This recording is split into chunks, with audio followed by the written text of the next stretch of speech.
Muy buenos días a todos. Hoy voy a tratar un tema sobre el que me han pedido que hable desde hace años y años.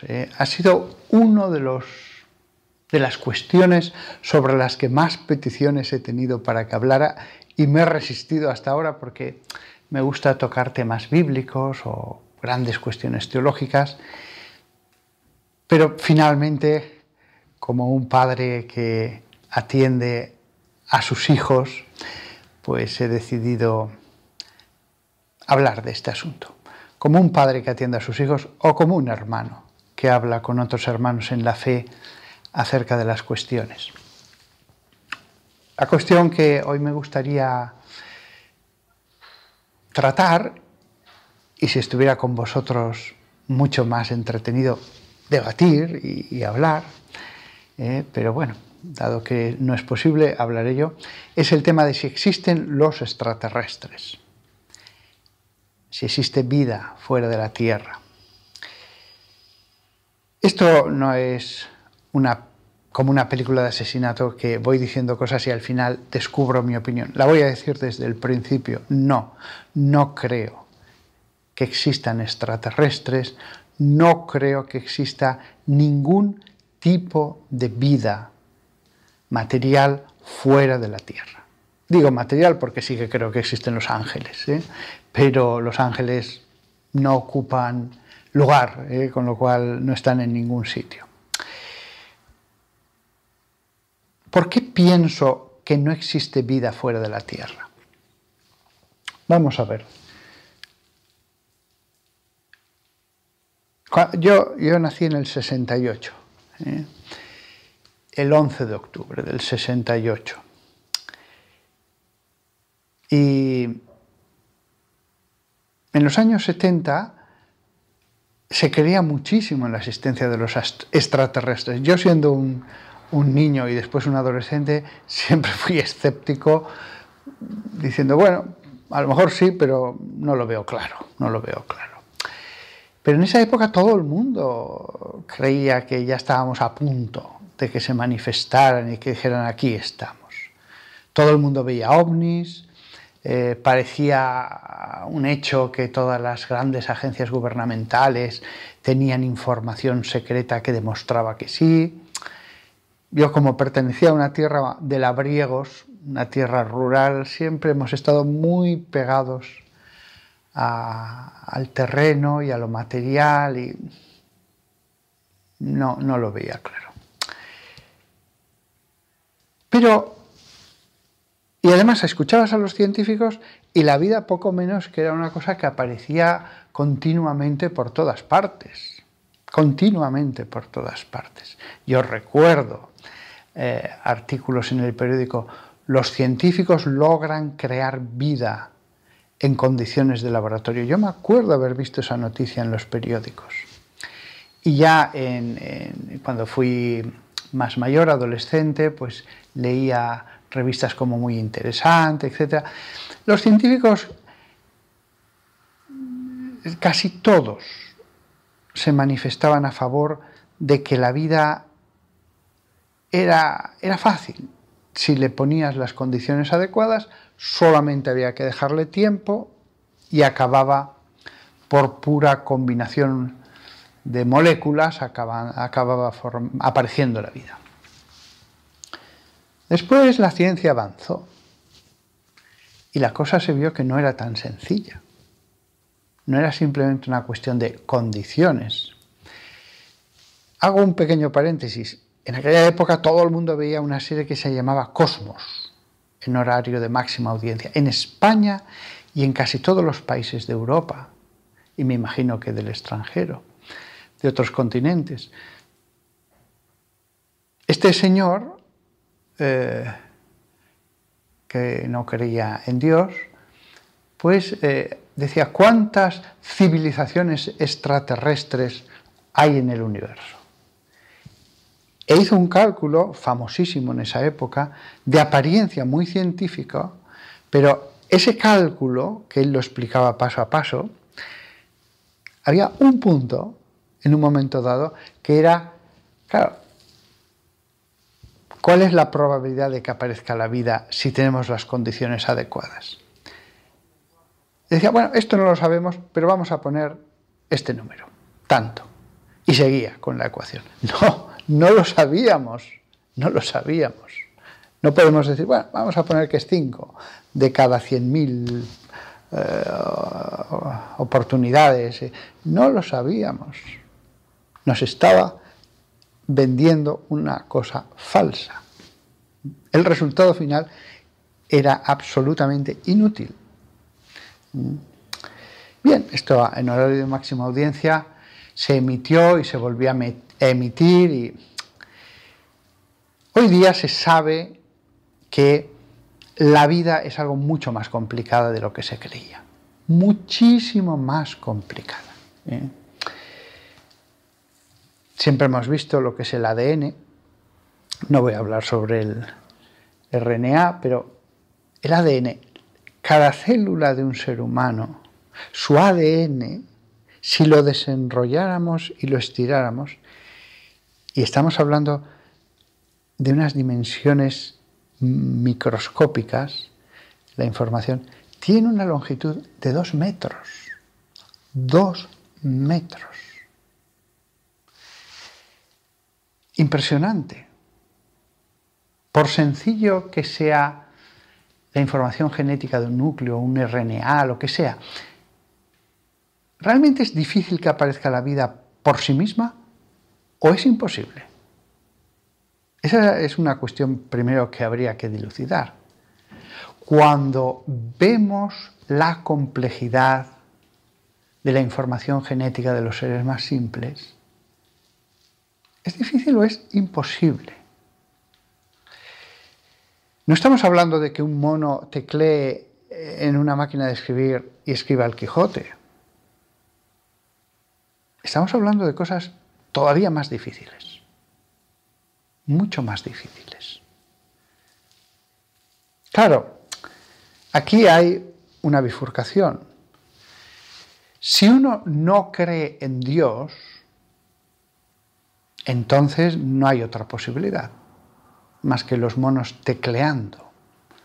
El problema es que sería más que escribir el Quijote y las obras de Shakespeare sin un solo error. Es más, es más. Y no me veo yo a un mono tecleando y de pronto sale el Rey Lear, Macbeth, Hamlet, la primera parte y la segunda del Quijote, y pues es que aunque lo consiguiera es más complicado todavía. Si uno no cree en Dios, no hay otra posibilidad. Ha tenido que ser la lotería y volver a tocarte la lotería y volverte a tocar la lotería. A pesar de que, aunque consigamos un RNA, la información genética más simple, no basta. Porque, como le escuché yo a una bióloga, claro, pero sin membrana, aunque logremos esa cadena, en mitad de una sopa se diluye y seguimos sin tener realmente vida. Necesitamos al menos una membrana. Y con eso tampoco basta, pero bueno, al menos una membrana que congregue allí por fin esas primeras trazas. Pero sin membrana no vamos a ningún lado. Claro, además, si allí saliera algo, necesitaría crear una membrana, esa información genética. Claro, no estamos hablando de dificultad. Estamos hablando científicamente de imposibilidad. Siempre decíamos, la sábana santa de nuestro Señor Jesucristo que se conserva en Turín es la prueba, una prueba más de que Jesucristo ha resucitado. La vida es la prueba de la existencia de Dios. La vida de por sí, la vida es el sello de yo estoy aquí. Esto no puede aparecer por azar. Después está, además, la cuestión que todos sabéis, que se nos enseñaba de niños. si la Tierra estuviera un poquito más cerca del Sol, el que tenemos al lado, Venus, pues hasta los cascos de plástico de las obras se funden. Es una temperatura imposible para la vida. Si nos alejamos más allá, más lejos del Sol, hace demasiado frío. Eso se nos enseñaba de niños, pero ahora se ha visto que es más complicado que eso. Hoy día se sabe que, por ejemplo, pues sin ozono no habría vida en la Tierra. Los rayos que vienen del Sol nos matarían a todos. Hoy día se sabe que si en la Tierra no hubiera un núcleo de metales pesados, que como es lógico giran a otra velocidad que los materiales más ligeros que lo rodean, el manto, no se crearía por ese rozamiento un campo magnético en la Tierra. La Tierra es como una gigantesca dinamo que está produciendo continuamente un campo magnético. ¿Qué pasaría sin ese campo magnético? Pues que los vientos solares matarían a todos los que estamos en la Tierra. Tan sencillo como eso. Pero ese campo magnético crea un escudo que desvía esos vientos solares. Aún así necesitamos el ozono, ¿eh? Aún así es tan fuerte que sin ozono todos moriríamos. Ciervos, ardillas, pájaros, es imposible vivir sin el filtrado que realiza el ozono. Las células mutarían y se malignizarían. Todos hemos estudiado también en la educación básica el movimiento de rotación y de traslación.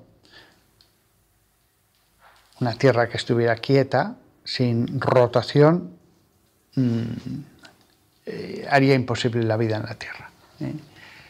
La mitad de la Tierra sería un desierto sin una gota de agua, literalmente. La otra mitad sería peor que la Antártida en sus momentos más fríos.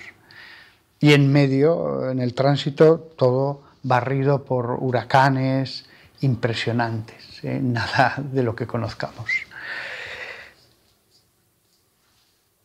Necesitamos la rotación, necesitamos la traslación, pero lo que no explicaban nuestros profesores cuando yo estudiaba primaria es que, por ejemplo, sin el movimiento de precesión tampoco sería posible la vida en la Tierra. El movimiento de precesión es un movimiento, una peonza, los que hemos tenido peonza, la tiramos y si la tiras con fuerza se mueve la peonza. Al mismo tiempo la peonza rota, tiene otro movimiento alrededor de su eje. Pero también pasa que hay un momento en que la peonza tiene un tercer movimiento alrededor de su eje de inclinación. Un movimiento inclinado alrededor de su eje. Sin ese movimiento de precesión no sería posible la vida en la Tierra.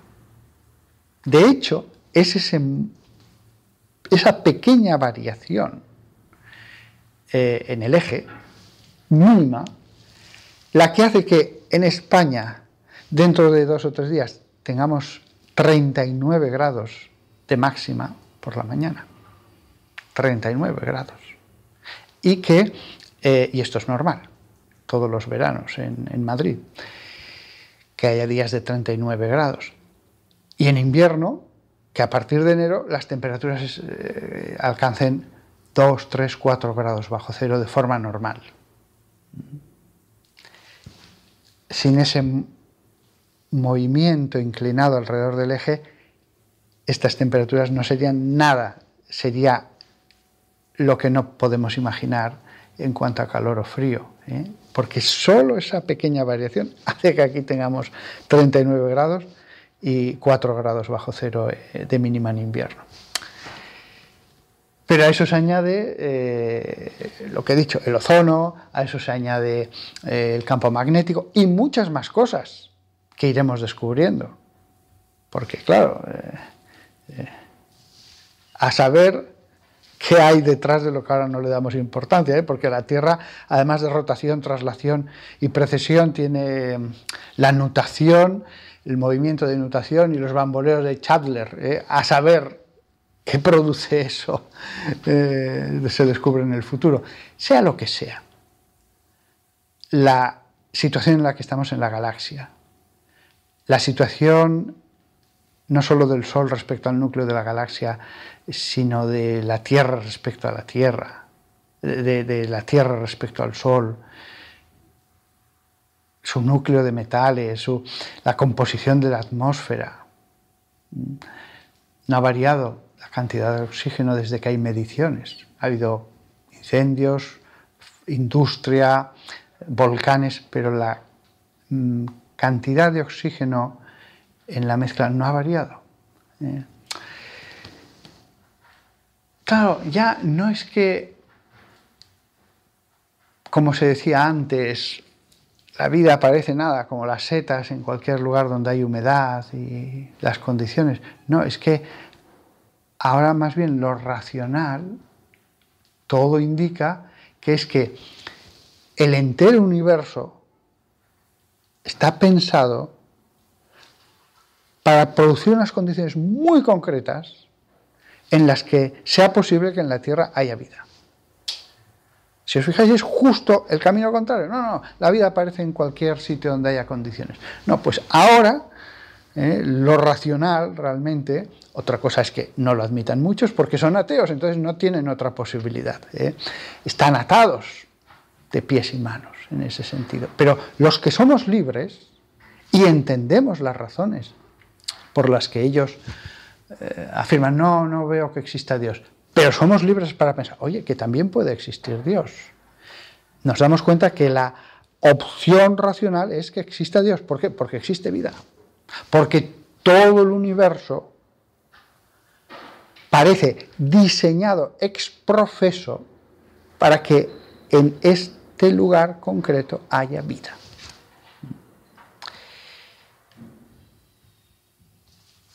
Alguien dirá, hombre, pero el universo es tan grande, ¿cómo Dios va a crear tantas estrellas, tantos planetas, para dejarlo vacío? Vamos a ver, a Dios no le cuesta ningún esfuerzo crear toda la Vía Láctea solo y exclusivamente para que los humanos nos sentemos en una hamaca en verano y digamos, qué bonito es el firmamento.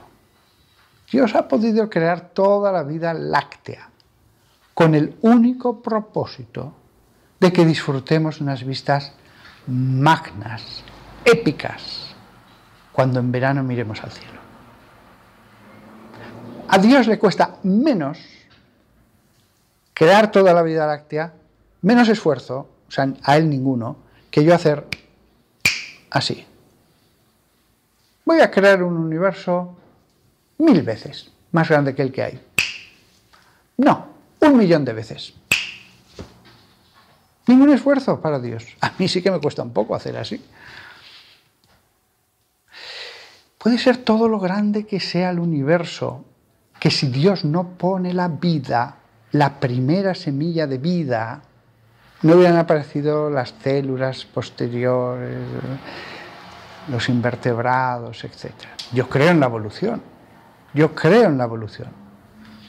Pero si Dios no pone la primera semilla, no es racional pensar que en ese barro de pronto aparezca la forma más simple de codificación genética capaz de hacer copias de sí mismo.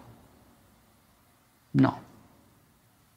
Pensemos además que la información genética es lo que hace que esto vaya a ir creciendo y que este sea un poco más grande. Otro... De pronto no aparece un dedo aquí que sea 3 veces más grande o una uña que sea desproporcionada. Es una armonía perfecta. La simetría de la cara, todo.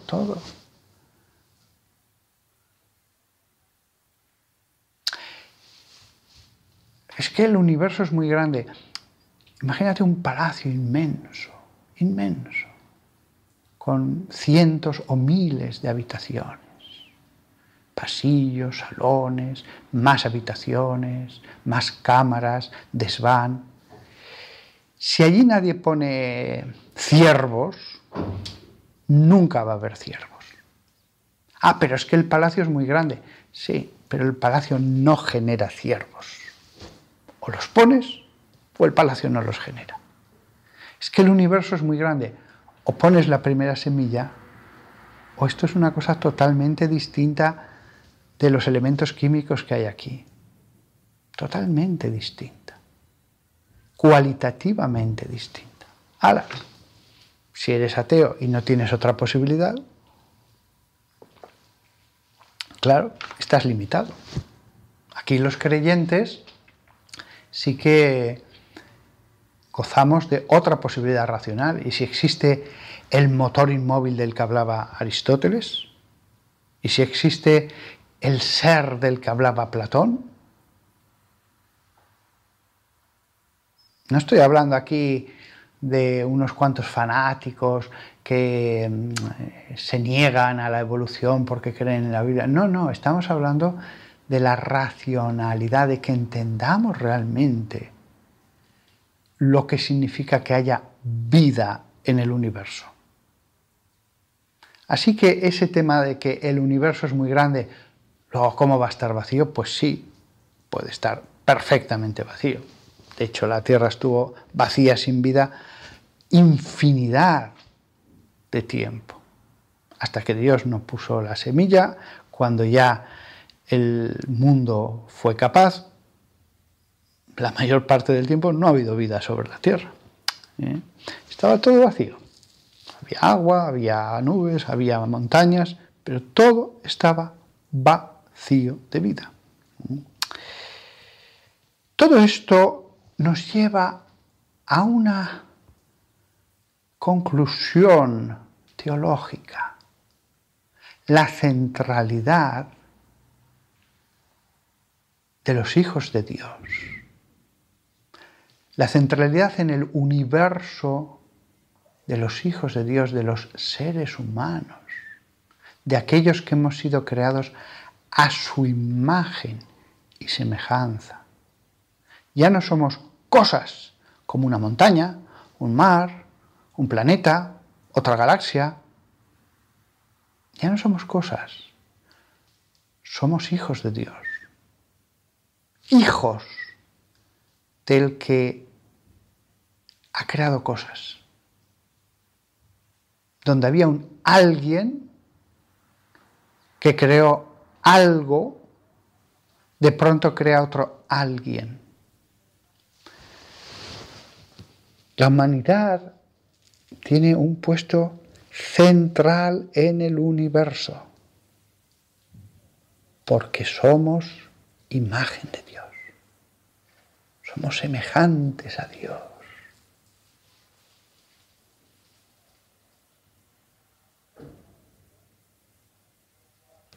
¿Cuántos documentales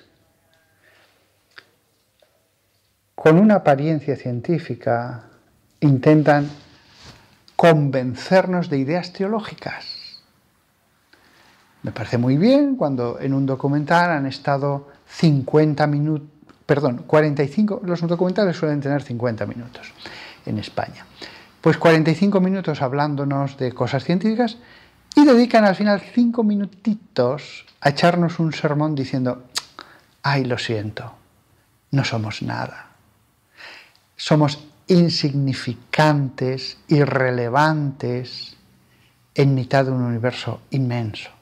Lo siento, si creéis que erais algo, sois peor que las bacterias. Pues no, señor, no, señor. Primero, eso ya no es astronomía, eso son conclusiones suyas. Hemos demostrado que el ser humano no es nada. No, eso ya no es ciencia. Eso ya son conclusiones suyas. Lo siento mucho, pero mi opinión, conociendo esas cosas, es justo la contraria. Que el ser humano es absolutamente central en la creación de Dios. Que todo el universo está hecho en función de que algún día aparecerían hijos de Dios. Hijos de Dios por la semejanza, la racionalidad. Y Dios sabía que en el futuro podremos ser hijos por la gracia, que eso es otro nivel superior, superior. Pero incluso los hijos de Dios sin Cristo son hijos de Dios. Otra cosa es que podamos ser hijos por la gracia, que es algo todavía mucho mayor. La centralidad. Pero no solo eso, sino que para resaltar, no resaltar, para que nos quede más clara esa centralidad, Dios se ha encarnado aquí, en este lugar. O sea, ya más centralidad no cabe. El Señor del universo, de donde han salido galaxias a las que nunca llegaremos, estrellas tan inmensas que realmente son números, no podemos imaginarlas. Ese creador, que como un alfarero las ha hecho, se ha encarnado en el mundo, en un ser humano. Se ha hecho ser humano. Se ha hecho ser humano. Por lo tanto, ocupamos un lugar totalmente central. Es cierto que sí, la Tierra puede dar vueltas alrededor del Sol y el Sol alrededor de la Vía Láctea, vale, pero Dios pudo crear todos esos movimientos, todas esas traslaciones, solo pensando en que sus hijos un día de verano verían esa danza del firmamento. Y ya está, y ya está. Ahora bien, si alguien me dice, pero padre, ¿va contra la fe la posibilidad de que existan extraterrestres inteligentes? Ya lo he dicho, yo no creo que exista ni la más pequeña bacteria. Pero bueno, vamos a examinar la hipótesis. No, no. Lo mismo que había aborígenes en Australia o indios en el continente americano, bien, no habría ningún problema. Habría que ver si están en estado de gracia original, como Adán y Eva, o si también ellos han pecado. Nuestra revelación les valdría para ellos, lo que Dios nos ha enseñado. Y la encarnación ha ocurrido aquí, lo mismo que se encarnó en Palestina, en la provincia judaica, pues se ha encarnado en la tierra.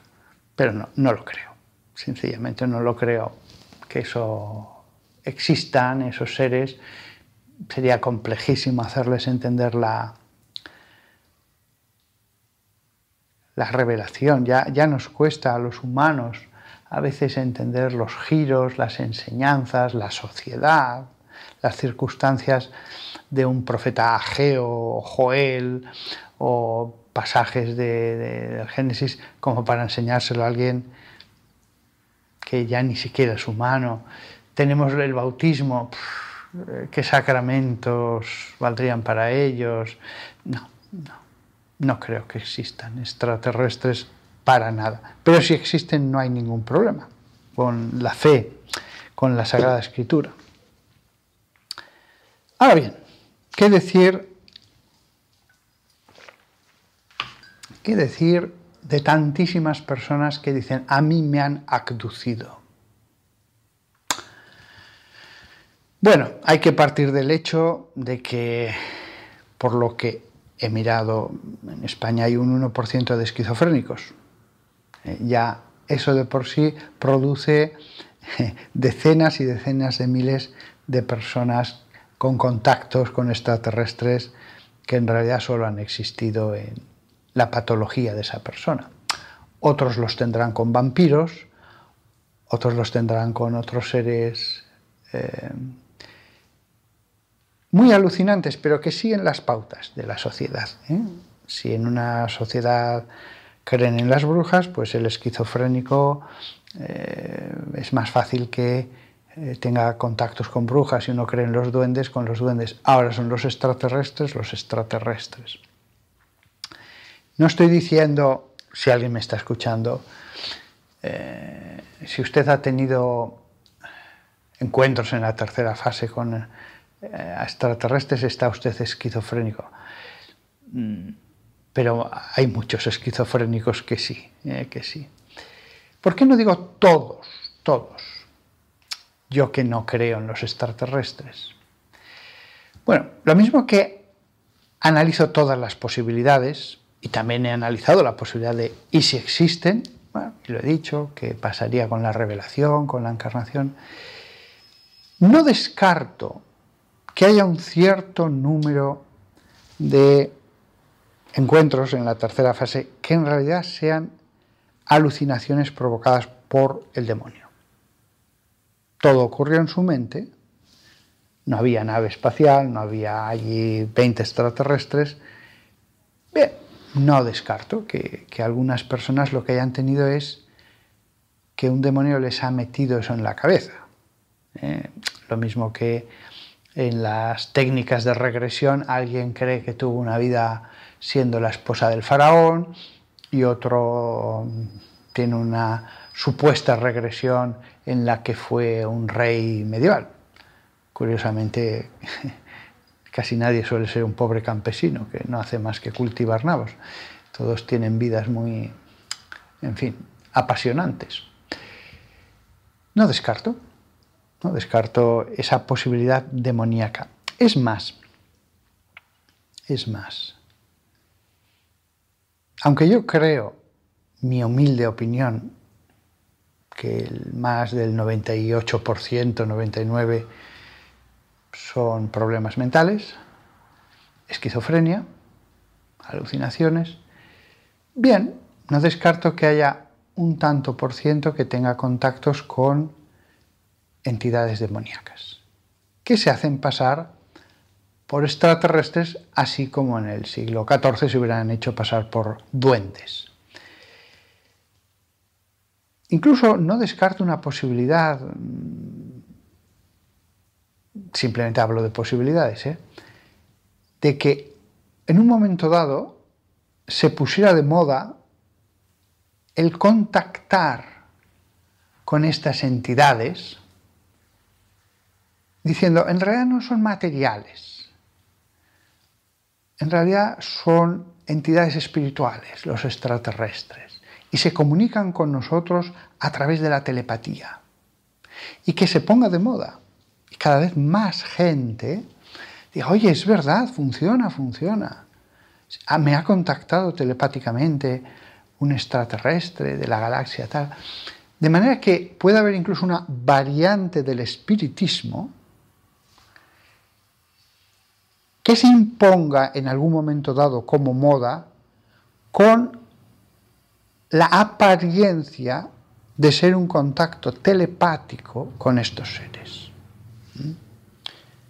Y que incluso dé lugar a una nueva religión, porque como son demonios, pues podrían convencer a los hombres de decir, bueno, os vamos a decir la verdad sobre el sentido del universo. Y que aprovechen para crear algo parecido a la nueva era, pero una versión 2.0. Eso no lo descarto, porque yo sí que creo en la existencia de los demonios y que los demonios se pueden coordinar y que una cosa así atraería a millones de personas a lo largo del mundo, cientos de miles en un país como España, y que en realidad el modo para contactar en el fondo fuera un tipo de espiritismo. Bien, hay cosas tan raras en el mundo que hay que esperar a ver si esta última cosa estrambótica también sucede, pero ellos creerán más a esos mensajes de galaxias lejanas que no a la palabra de vida de nuestro Salvador. Ellos van a creer más en eso. Y si eso se hiciera además de modo muy masivo, podría haber manifestaciones. Cuando ya mucha gente se reúne para invocarlos y tal, podría haber manifestaciones. Es un peligro, que yo creo que antes o después se dará, además, porque si algo nos demuestra nuestra época es que cualquier cosa aberrante acaba poniéndose de moda. Bien, esta es mi opinión sobre los extraterrestres, no muy favorable, lo siento mucho, es mi opinión, cada uno que piense lo que quiera, pero he querido analizarla desde el punto de vista religioso. Yo no me meto en lo científico, solamente hablo de lo científico en relación a la religión, en relación. Y allí sí he afirmado lo que he dicho. He afirmado eso.